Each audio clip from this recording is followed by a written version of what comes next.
عمرنا سألنا نفسنا ليه أوقات كتير جدا أدوية الاكتئاب مش بتجيب أي نتيجة مهما كانت الجرعة؟ دايما بنربط المود والحالة المزاجية بالدماغ وبنتخيل إن الحل كله في كيمياء المخ، لكن في قراءتنا التحليلية النهاردة هنكتشف منظور مختلف تماما، منظور بيكشف سر الطب التقليدي يمكن ما بيتكلمش عنه كتير. ليه الأمعاء بتاعتنا هي اللي شايلة مفتاح المود؟ وليه الميكانيكا الداخلية دي هي الأساس؟ خلونا نتعمق في الرابط الخفي والمدهش ده. بس قبل ما ندخل في التفاصيل لازم نوضح نقطة مهمة جدا.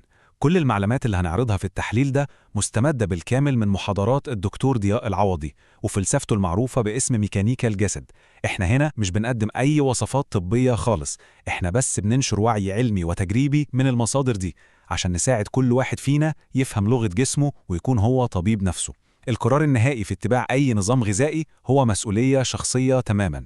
هدفنا بس نعرض الفكرة بحيادية وموضوعية تامة. طيب، خلينا نبدأ بالسؤال البديهي، منين بيبدأ الشعور بالسعادة أصلاً؟ الفكرة التقليدية اللي كلنا حافظينها هي إن الاكتئاب بيحصل بسبب نقص هرمون السيروتونين في الدماغ، وعشان كده الدكاترة بيوصفوا أدوية بتشتغل على إنها تحبس السيروتونين ده في الخلايا العصبية لأطول فترة ممكنة. صح؟ لكن المصادر اللي معانا بتطرح سؤال بيتحدى المعتقد ده من جذوره، وبتاخدنا في رحلة جوه الجسم عشان نعرف الحقيقة العلمية اللي ورا مشاعرنا دي. والمفاجأة اللي فجرها الدكتور ضياء هنا مذهلة بجد. تخيلوا إن 95% من هرمون السيروتونين أو اللي بنسميه هرمون السعادة بيتصنع في الأساس جوه جهازنا الهضمي، مش في مخنا. الرقم يخض صح؟ ده معناه إن الغالبية العظمى من المصنع الحقيقي لمزاجنا موجود في بطننا، وبالتالي أدوية الدماغ ممكن تفشل تماماً لو كانت الأمعاء نفسها مش بصحة جيدة والمصنع الأساسي ده متعطل أو مسدود. إزاي بقى الكلام ده بيحصل؟ بصوا، الأمعاء فيها خلايا دقيقة جدا اسمها المتذوقات الهرمونية أو التيستر سيلز. الخلايا دي عاملة زي الرادار بالظبط، بتدوق حرفيا كيمياء الأكل اللي بناكله، وبناء على كيمياء الطبق ده بتبعت إشارات مباشرة للمخ عشان يفرز هرمونات السعادة والروقان، أو العكس، يفرز هرمونات التوتر والنكد. يعني باختصار شديد، مزاجنا بيبدأ من طبقنا مش من فكرة في راسنا.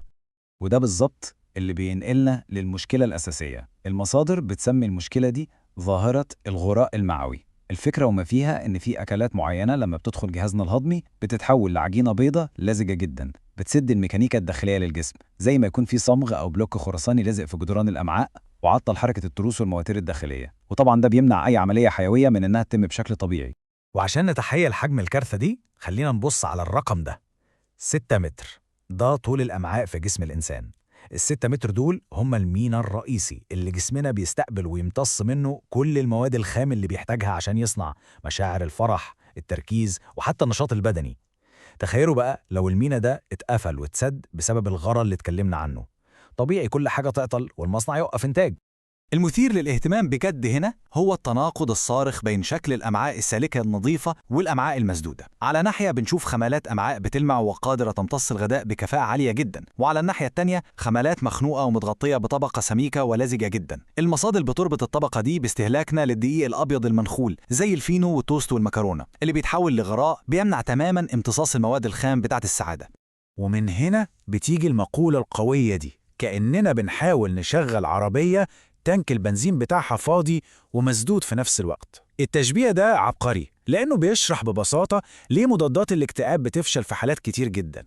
إزاي الدواء هيحافظ على هرمون السيروتونين لو كان الجسم أصلاً مش قادر يمتص المواد الخام اللي بتصنع الهرمون ده من الأساس؟ إحنا كده بندي دواء بيحاول يشتغل على مادة شبه معدومة. وعشان كده الدكتور ضياء بيقدم مفهوم بيسميه الطفح الغلط أو مثلث الخطر الغذائي. دول 3 عناصر رئيسية في أكلنا الحديث حسب فلسفته بيبوظوا الميكانيكا الحيوية الطبيعية لجسمنا ويسببوا الانسداد المعوي والالتهاب المستمر اللي بيوصلنا في النهاية لفقدان الطاقة والاكتئاب. المثلث ده بيتكون من الدقيق الأبيض، الفراخ البيضة، والبيض.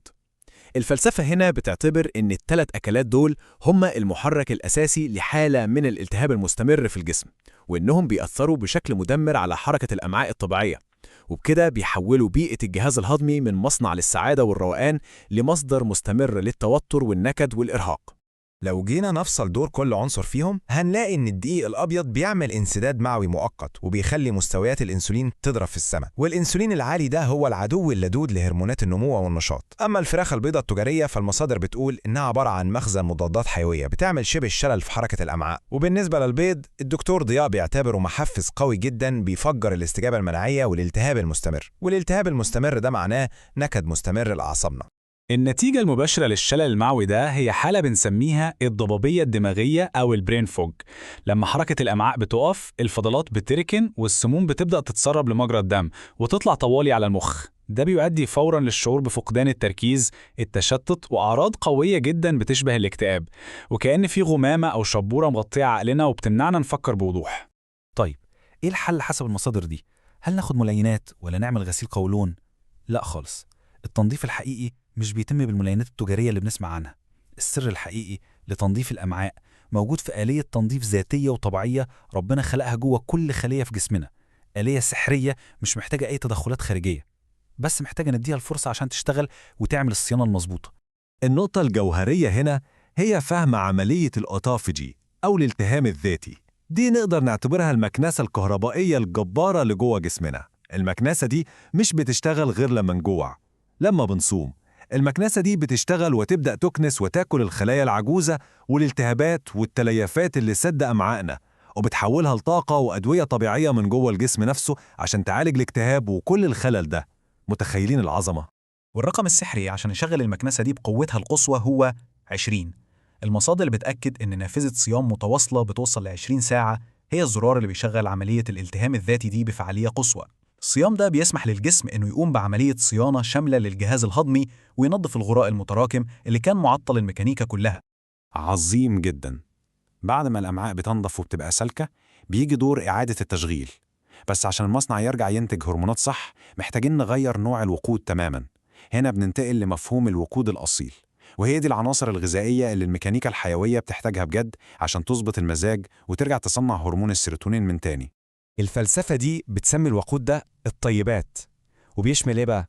القمح الكامل بحباته زي البليلة والخبز بالردة، السكر الطبيعي وعسل النحل الصافي، والدهون الطبيعية زي السمن البلدي.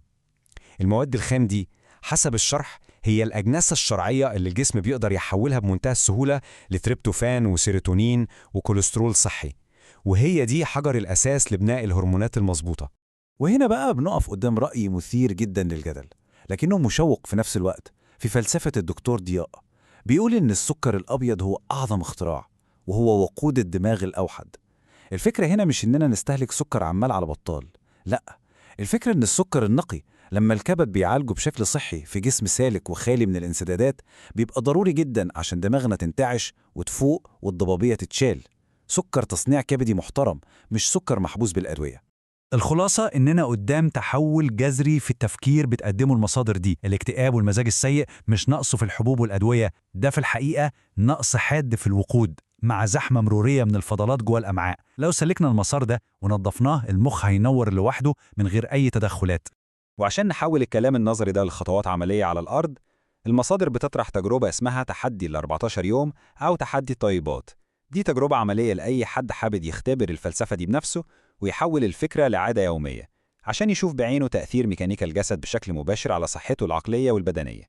الروتين المطلوب في التحدي ده صارم شوية ومحدد جدا. أولاً، المنع التام لمثلث الخطر اللي قلناه: الدقيق الأبيض، الفراخ البيضاء، البيض، وكمان اللبن. ثانياً، الالتزام بصيام 20 ساعة يومياً عشان المكنسة الداخلية تشتغل صح. وثالثاً، الاعتماد على وجبة واحدة مشبعة فيها كل الطيبات وناكلها خلال نافذة أكل مدتها 4 ساعات بس. خلال الأسبوعين دول الفلسفة بتنصحنا نراقب بموضوعية تامة التغيرات اللي بتحصل في جسمنا. هل جودة النوم اتحسنت؟ هل طاقة الجسم ونشاطه رجعوا لمستوياتهم الطبيعية؟ والأهم من ده كله، هل الغمامة اللي كانت على عقلنا انزاحت وبدأنا نحس بصفاء ذهني طبيعي؟ لو ده حصل يبقى احنا عرفنا طريق التشافي الحقيقي. وفي النهاية بنختم بالسؤال العميق ده: هل ممكن يكون تنظيف الأمعاء من الغراء المعوي هو المفتاح الحقيقي والمفقود للوصول لصفاء ذهني بجد؟ المصادر اللي حللناها النهاردة بتفتح لنا باب كبير قوي للتفكير في العلاقة المباشرة بين اللي بنحطه في أطباقنا وبين السلام النفسي اللي بيحسه جوه عقولنا. نتمنى يكون التحليل ده نور مساحات جديدة في فهم الميكانيكا الحيوية لأجسامنا